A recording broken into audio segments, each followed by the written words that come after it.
Sir यूँ लगता है जैसे हम बायो पढ़ रहे हैं। चलिए फिर अब हम फर्दर मजीद पढ़ते हैं इसको, होपफुली क्या आहिस्ता आहिस्ता आपको समझ आ जाएगी।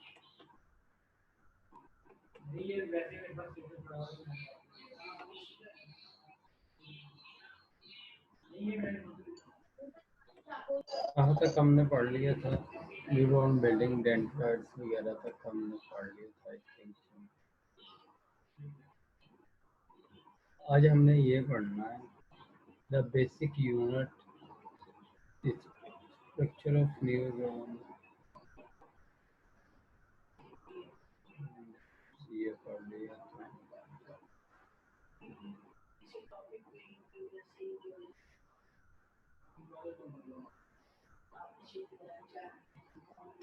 आज हमने पढ़ना है types of neuron. Is it there are 3 general types of neuron. आम तौर पे 3 जो होती हैं बुनियादी इकसाम होती हैं न्यूरॉन की। Sensory neurons transmit information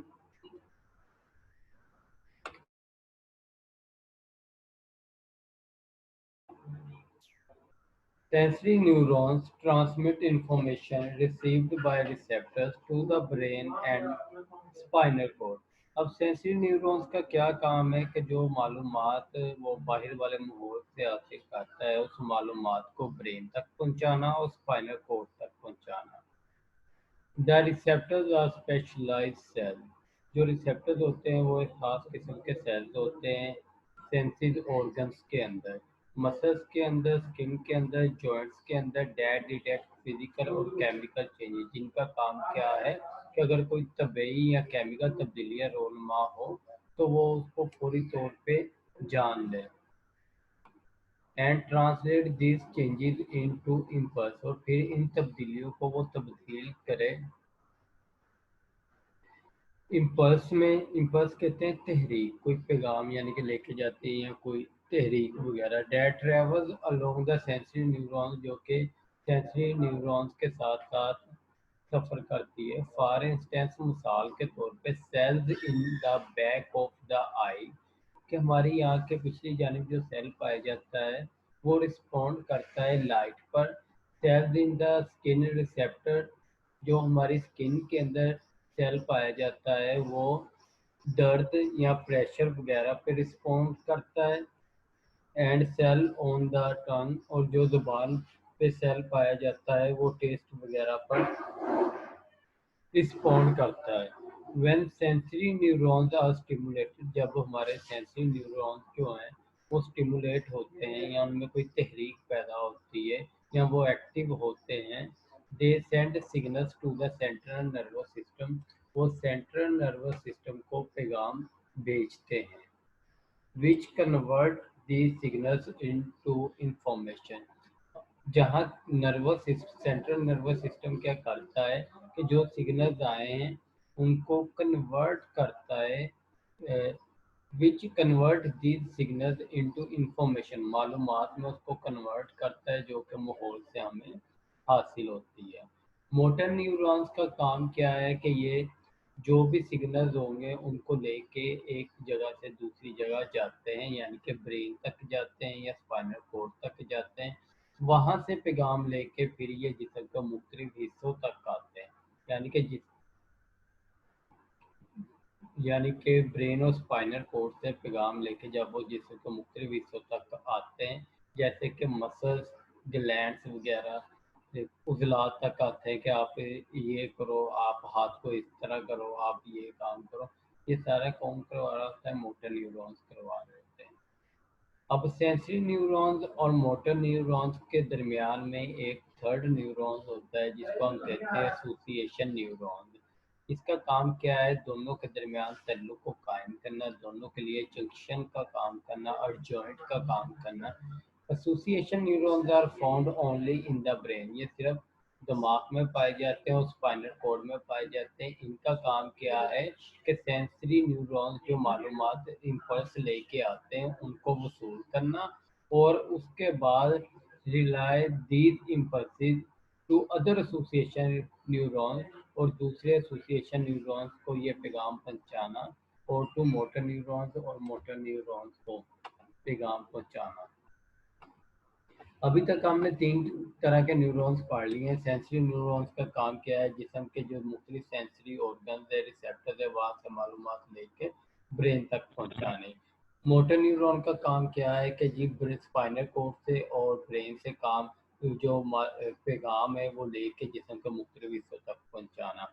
association neurons का काम क्या है कि जो हमारे सेंसरी रिसेप्टर मालूमात या इम्पल्स भेजते हैं, ये उनको रिसीव करते हैं और आगे फर्दर जो एसोसिएटेड न्यूरॉन्स हैं उनको भेजते हैं, और उसके बाद ये एक मोटर न्यूरॉन्स को भेज देते हैं। The central nervous system. The central nervous system is divided into major parts. इसको दो बुनियादी हिस्सों में तकसीम किया जाता है। एक को हम ब्रेन कहते हैं, दूसरे को हम स्पाइनल कॉर्ड कहते हैं। जो एक आम बड़े यानी कि जवान जो एक ह्यूमन बीइंग है, एडल्ट जो है, उसका जो वेट होता है ब्रेन का वो तकरीबन 1.3 से लेके 1.4 किलोग्राम तक होता है। अगर हम इसको पॉन्ड्स में देखें तो ये तकरीबन 3 पॉन्ड्स होता है। और स्पाइनल कोड की जो लंबाई होती है वो 43 सेंटीमीटर लंबी होती है औरतों के अंदर, और 45 सेंटीमीटर लंबी होती है मर्दों के अंदर। और वेट तकरीबन इसका होता है 35 से 40 ग्राम। द वर्टिबल कॉलम किसको कहते हैं? रीढ़ की हड्डी को, यानी कि बैक बोन को। The vertebral column that house the spinal code, जिसमें स्पाइनल कोड रहता है। हमें पता है कि हमारी रीढ़ की हड्डी में स्पाइनल कोड पाया जाता है ऊपर वाली जगह पर, कंधों से थोड़ा सा ऊपर। ये इतना लंबा होता है कि इज अबाउट 70 cm लॉन्ग। अब ये जो वर्टिबल कॉलम है यानी कि हमारी रीढ़ की हड्डी है, ये तकरीबन 70 सेंटीमीटर लंबी होती है, जबकि स्पाइनल कोड इस रीढ़ की हड्डी की निस्बत बहुत ज़्यादा छोटा होता है। Spinal cord is our primary communication link.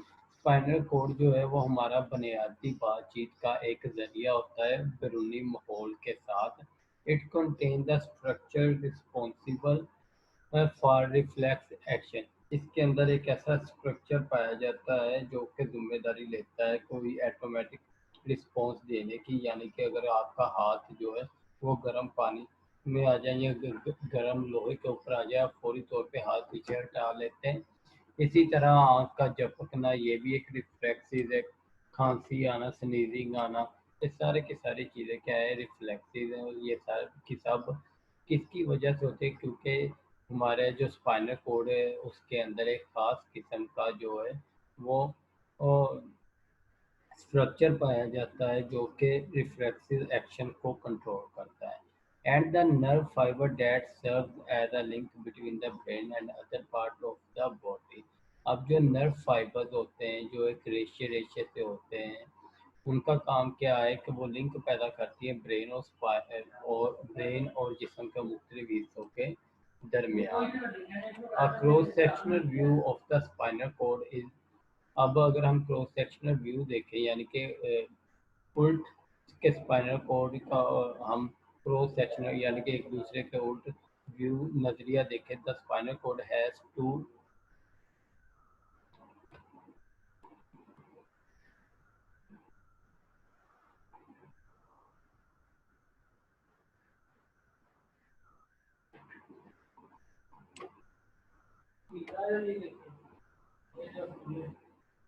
Spinal cord has two main component. Spinal cord के दो बुनियादी ही जो कंपोनेंट्स हैं, हिस्से हैं, डेट इज ग्रे मैटर। एक को हम कहते हैं कि ये ग्रे मैटर है, दूसरे को हम कहते हैं वाइट मैटर है। ग्रे मैटर की अगर हम बात करें तो अगर आपको ये अभी मैं शो करवाता हूँ, ये वाला हिस्सा जो नज़र आ रहा है ना, डॉट डॉट वाला, इसमें छोटे छोटे से डॉट्स हैं, ये सारा का सारा ग्रे मैटर है। और ये जो बाहर वाला हिस्सा है वाइट कलर वाला, ये सारे का सारा क्या है? वाइट मैटर है। अब the grey matter is found near the centre of the spinal code. अब ये क्या है? सेंटर में पाया जा रहा है स्पाइनल कोड के grey matter. It consist of cell body. इसके अंदर ये एक सेल बॉडी होती है एंड अपीयर्स ग्रे, जो कि ग्रे तरह की नजर आती है। It is within the grey matter. ये ग्रे मैटर के अंदर पाई जाती है। That information is processed in the spinal cord itself. इसका काम क्या है? खुद से स्पाइनल कॉर्ड को मालूमात फराहम करना। The white matter is found in the outer layer of the spinal cord. अगर आप ये सारे का सारा स्पाइनल कॉर्ड है, इसके बाहर वाले हिस्से को देखेंगे तो ये वाइट कलर का है। इसको हम कहते हैं जी, ये जो हिस्सा है वो हमारा वाइट मैटर कहलाता है। It contains mostly myelinated axon. ये जो है वो मुश्तमिल होता है माइलिनेटेड एक्सोन पर। It is within the white matter. इसके अंदर वाइट मैटर पाया जाता है। डेट एक्सोन ट्रांसमिट इंफॉर्मेशन, जिधर से एक्सोन जो होता है वो मालूमात को वो दिमाग से लेके मुख्तलिफ हिस्सों तक पहुंचाता है।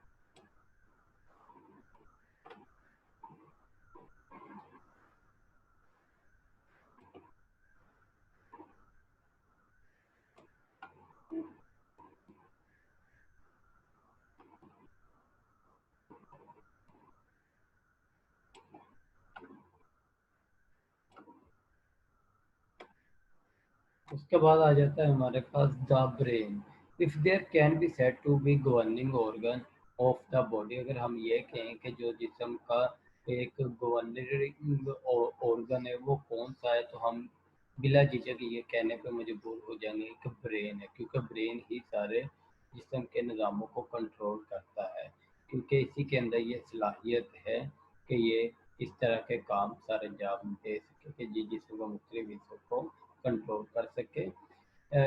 आजकल के दौर में कंप्यूटर पे लोग साइंटिस्ट ने बहुत से काम किए हैं और उसके अंदर बहुत सी कैपेसिटी रखी है और उससे इंसानों वाले काम करवाने की कोशिश की है। Even a very sophisticated computer, अगर बहुत सबसे ज़्यादा अच्छा कंप्यूटर भी हो, तो वो इन तीन बातों के लिए कैपेबल नहीं होता। पहली बात क्या है? Storing simile unlimited amount of information for years और डिकेड, कि वो अपने अंदर कई बरसों तक जो है वो बेपनाह मालूमात को अपने अंदर रख सके। एक लिमिट तो होती है कंप्यूटर के अंदर। ये सिर्फ इंसानी दिमाग ही है, ब्रेन ही है जो अनलिमिटेड चीज़ें अपने अंदर दिमाग में कई सालों तक रख सकता है, जो कि कंप्यूटर के बस की बात नहीं है। दूसरी कंप्यूटर के बस की बात कौन सी नहीं है? Rewriting its own program in response to a new input and experience. अगर आपकी एक मेमोरी बन गई है, एक आपने तजर्बा किया, आपकी याददाश्त बन गई, या आपने कुछ पढ़ लिया है उसका आपको पता चल गया है, तो अगर कोई नई मालूमात उससे रिलेटेड आपके पास आएगी तो आप अपने उस मालूमात को दोबारा से अच्छे तरीके से लिख लेंगे अपने जहन के अंदर। क्योंकि with the passage of time इंसान सीखता रहता है, तो नई चीज़ें उस पुरानी चीज़ों की जगह लेती रहती हैं, जो कि कंप्यूटर के बस की बात नहीं है। Simultaneously controlling a vast number of complex internal process. इसके साथ साथ इसका काम यह है कि जो अंदर मुख्तलिफ काम सर अंजाम हो रहे हैं अंदरूनी तौर पे या बैरूनी तौर पे, वो कंप्यूटर कंट्रोल नहीं कर सकता। ये इंसान ही है जो अपने अंदर के और बाहर दोनों के एक्टिविटीज़ को कंट्रोल कर सकता है। मोर ओवर, इसके साथ मजीद a computer may not be able to reduce educational experience। Computer जो है वो एजुकेशनल जो sorry moreover computer may not be able to reproduce emotional experience. जो एक बंदे की जज्बाती ही तजर्बा होता है वो कंप्यूटर नहीं कर सकता। हम हंसते हैं, हम उदास होते हैं, वो कंप्यूटर से नहीं करवाया जा सकता। इसी तरह इमेजिन करते हैं, इंसाइट होती है और क्रिएटिविटी होती है इंसानी दिमाग के अंदर, जो कि इस तरह नहीं होता।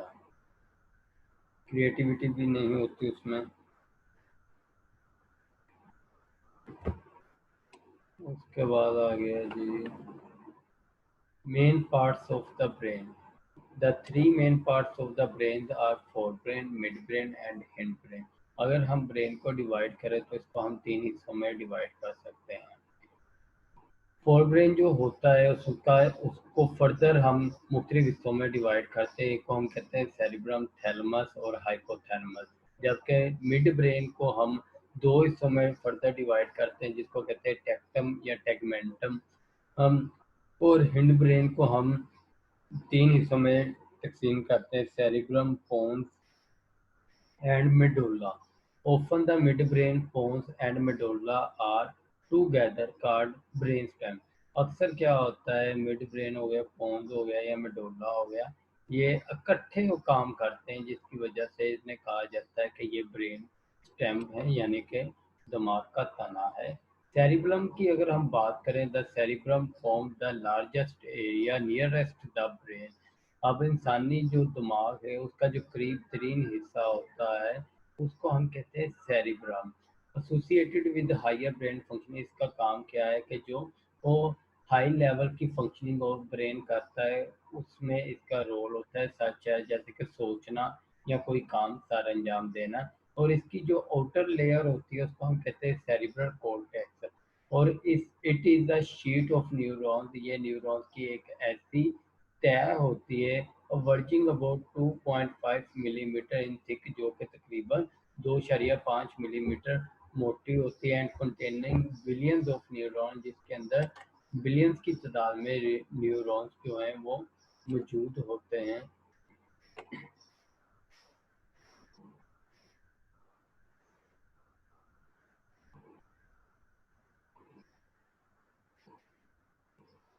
The cerebral cortex consists largely of nerve cell bodies and unmyelinated fibers।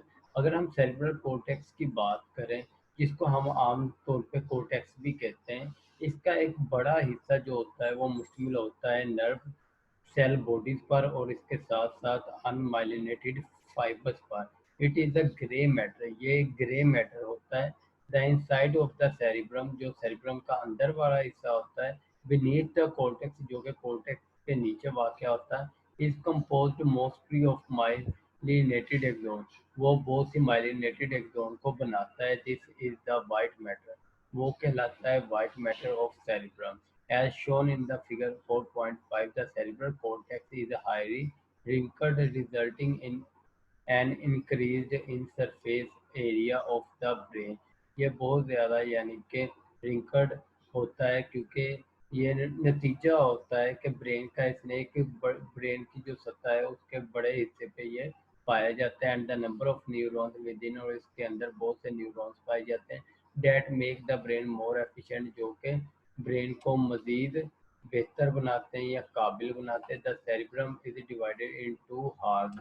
Cerebrum जो है वो तकसीम करती है टू हार्स में, called the right and left hemisphere, जिसको हम कहते हैं दायां हेमिस्फेयर और बायां hemisphere. The two hemisphere look almost symmetrical. अब जो दोनों ही हेमिस्फेयर होते हैं वो तकरीबन सिमेट्रिकली नज़र आते हैं, यानी कि सिमिलर नज़र आते हैं। However, this similarity in structure is not entirely matched by the similar in function। अब जो साख होती है दोनों हेमिस्फेयर की वो तो एक जैसी हो सकती है, लेकिन अगर फंक्शन के एतबार से देखा जाए तो दोनों हेमिस्फेयर जो हैं वो फंक्शनिंग के हिसाब से एक दूसरे से मुख्तलिफ होते हैं। The two hemisphere seems to be somewhat specialised in function they perform. अब दोनों हेमिस्फेयर जिस काम के लिए ये स्पेशल समझे जाते हैं ये वो काम सर अंजाम देते हैं। अभी तक जितना पढ़ा है इसको थोड़ी देर पढ़ के देखो।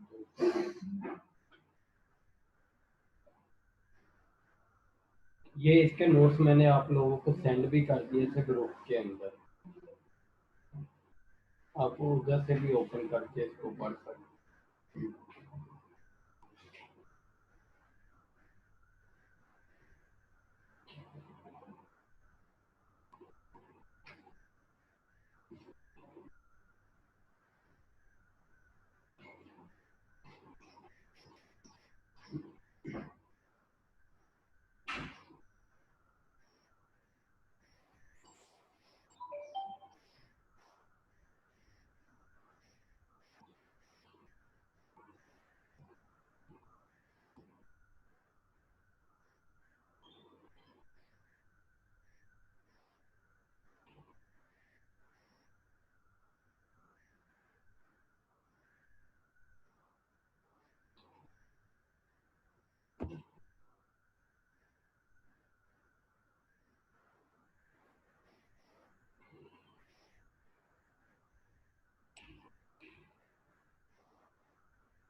Each hemisphere, चलें जी पढ़ेंगे. Each hemisphere is divided into 4 distinct sections. अब हर जो हेमिस्फेयर है इसको 4 हिस्सों में तकसीम किया जाता है जिन्हें हम लोब्स कहते हैं. पहली लोब, फर्स्ट लोब को हम फ्रंटल लोब कहते हैं, सेकंड को हम पार्शियल लोब कहते हैं, थर्ड को ओसिपिटल लोब कहते हैं एंड फोर्थ को हम टेम्पोरल लोब कहते हैं.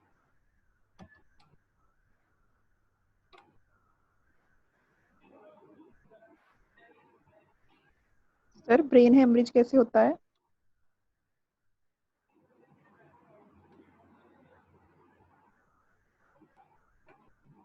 इसकी डिफरेंट कॉजेज हो सकती हैं. अगर तो ब्लड वगैरह किसी ऐसे यानी कि एरिया में जो है वो जम जाए, जैसे कि अगर चोट लग जाए तो उसकी वजह से भी यानी कि हो सकता है, या कोई बीपी शूट पड़ जाए उसकी वजह से शरेआन भी फट जाए उसकी वजह से भी हो सकता है. मुख्तलिफ कॉजेज हो सकते हैं. उसके बाद आ जाता है हमारे पास frontal lobe. Occupying the area of the brain nearest the face are frontal lobe, which regulate a number of functions that are considered specific to the human being.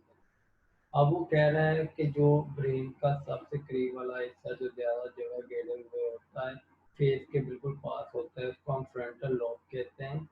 Which regulate a number of functioning, जिसका काम बहुत सी सरगर्मियों को control करना होता है. और ये इंसानी जो यानी कि और ये इंसानों के लिए बहुत ज़्यादा अहम कंसिडर किया जाता है. जैसे कि इंसान को इससे अपने बारे में अवेयरनेस मिलती है कि उसकी ज़ात है क्या. इंसान को वजूहात वजह पता चलना शुरू हो जाती है. और प्रॉब्लम सॉल्विंग स्किल्स जो है वो भी इससे रिलेटेड होती है. Ability to take an initiative, कोई नया काम करने जा रहे हैं उसकी सलाहियत जो होती है वो भी इसी की वजह से होती है. और प्लान अहेड, और कोई प्लानिंग कर रहे हो तब भी यही इन्वॉल्व होता है. एरिया मूवमेंट वगैरह के लिए भी यही एरिया इन्वॉल्व होता है, इमोशंस के लिए भी और स्पीच के लिए भी. The frontal lobe are the largest of cortical lobe. जो फ्रंटल लोब होती है ये एक बड़ा हिस्सा होता है कोर्टिकल लोब, यानी कि जो चारों लोब को इकट्ठा किया जाता है उसको हम कहते हैं कोर्टिकल लोब. उसको जब हम डिवाइड कर देते हैं तो हम ये कहते हैं कि ये सबसे बड़ा हिस्सा जो है लोब का ये कवर करती है frontal lobe. And are located at the top front portion of the brain. तो ये ब्रेन के ऊपर और सामने वाला सब हिस्सा हिस्से में पाई जाती है frontal lobe. Just behind the frontal lobe, frontal lobe के पीछे, लेइंग एट द टॉप, ऊपर वाली जगह पर ऑफ द ब्रेन, ब्रेन की are part partial lobe.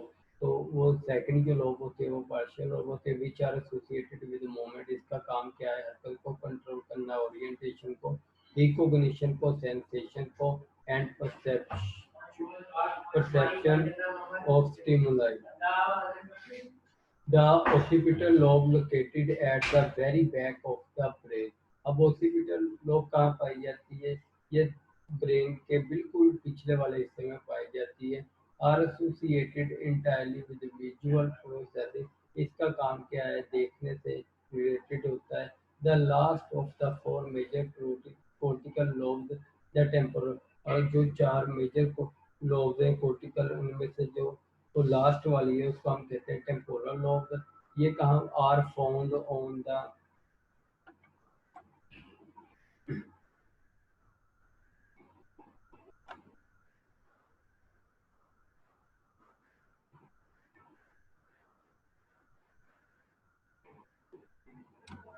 Are found on the side of the brain. ये ब्रेन की एक तरफ को पाई जाती है. द मेजर, इसका काम क्या होता है?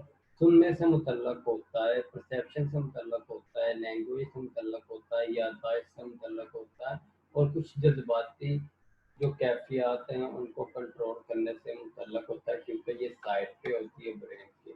Cortical areas and their function. अब कोर्टिकल एरियाज कौन से हैं? Motor areas. The motor control areas lies at the very back of the frontal lobe. ये फ्रंटल लोब के बिल्कुल पिछली जानिब पाया जाता है motor control area. This area control the voluntary movement of the body. जिस्म जो शौरी तौर पे कोई भी हरकत करता है, इस एरिया का काम है उस हरकत को कंट्रोल करना।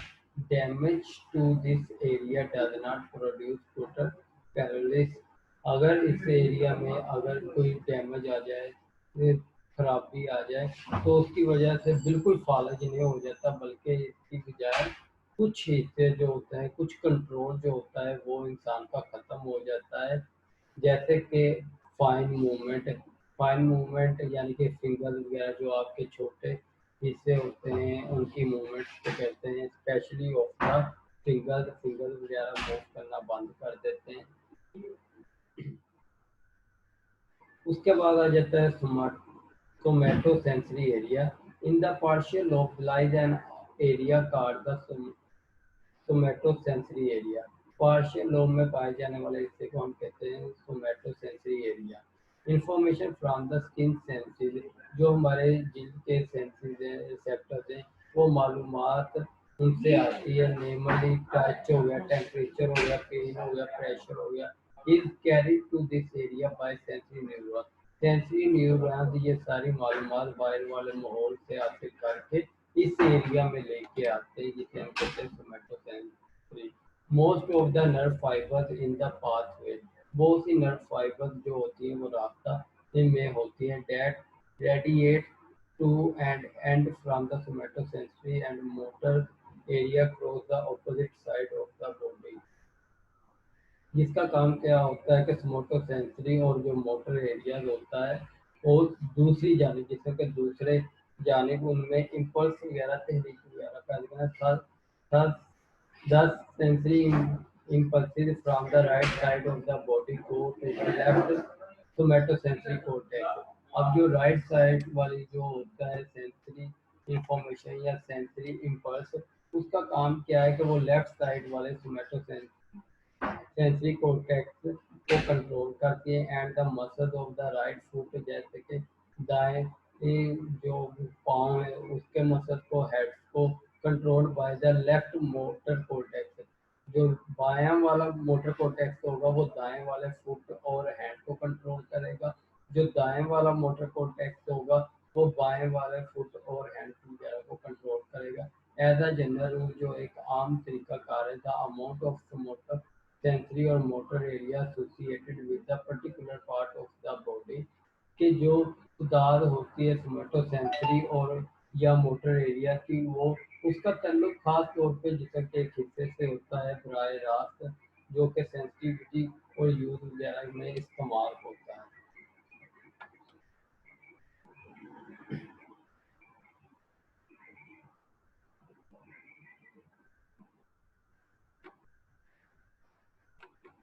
ये जितना अभी हमने पढ़ा है इसको पढ़ के देखें, अल्लाह खैर करे अगर आपको समझ आ गई हो।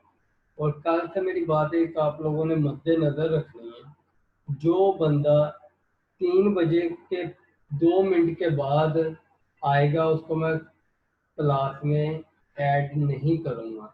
जिसने आना है 3 बज के 2 मिनट तक आ जाए। उसके बाद मुझे मैसेज सेंड करने की ज़रूरत नहीं है, या इधर जो है वो कि जी एक्सेप्ट कर लें हमारी रिक्वेस्ट कि जी हमें ऐड कर लें क्लास में, ऐसा नहीं होगा। ये चीज़ें आप लोग कुछ है ना मद्देनज़र रखें। आप इधर से पढ़ा रहे होते हैं, उधर से आप लोगों के नोटिफिकेशन आ रहे होते हैं कि जिनको अब टाइम मिला है ये क्लास में आ जाए। कोई तरीकाकार होता है, अब आप बच्चे नहीं हो, बड़े हो चुके हो, इस चीज़ का खास ख्याल किया करें। जब भी होता है इसी तरह ही होता है कि क्लास चल रही होती है, उसमें आप लोगों के नोटिफिकेशन आना शुरू हो जाते हैं कि क्लास में ऐड कर लिया जाए। ये स्पेशली उम्मे कल्सूम जो है ना, ये कभी भी टाइम पर नहीं आएगी। जब भी क्लास का एंड हो या दरमियान में क्लास हो, इसमें तब ही आना होता है। तो कल से आप लोग एक बात याद रख लें कि 3 बज के 2 मिनट तक जिसने आना है आए। उसके बाद किसी को कोई ज़रूरत नहीं है कि वो इधर क्लास में आने की कोशिश करे। किसी किस्म का मुझे कोई नोटिफिकेशन नहीं चाहिए ड्यूरिंग क्लास। समझ आ गई है आप लोगों को?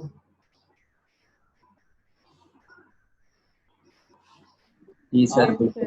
हाँ जी, यस सर। बच्चों वाले काम छोड़ दें। अब एक बंदा एक तरफ पढ़ा रहा होता है, दूसरी तरफ ध्यान इस चीज पे आ रहा है कि नोटिफिकेशन शो हो रहा है, कोई ना कोई आया हुआ है क्लास। इस तरह की चीजों से ना अवॉइड करें प्लीज, आप लोगों से रिक्वेस्ट है।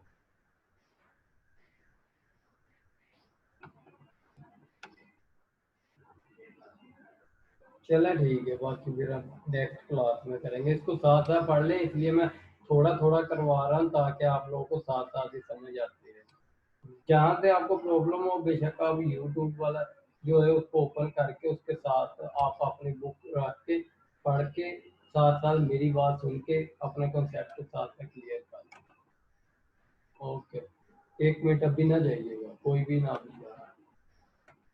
समझ आ गई है आप लोगों को जो मैंने समझाया है? Yes sir. हो जाएगा ऐसा?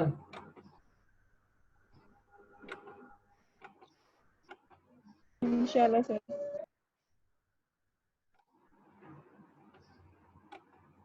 पेपर आने वाले हैं, पेपर की तैयारी जोरों शोर से किए रखो। सर सिलेबस का बता दें, आउटलाइन। सिलेबस का बता दूं, आउटलाइन मेरा ख्याल मैंने आप लोगों को पहले ही बता दिया हुआ है कि जी सबसे पहले इंट्रोडक्शन टू साइकोलॉजी, उसके अंदर ही फील्ड्स आ जाती हैं। फिर सेकंड चैप्टर है रिसर्च मेथड, थर्ड चैप्टर है बायोलॉजिकल बेसिस, और फोर्थ चैप्टर है अटेंशन, फिफ्थ चैप्टर है हमारा परसेप्शन, और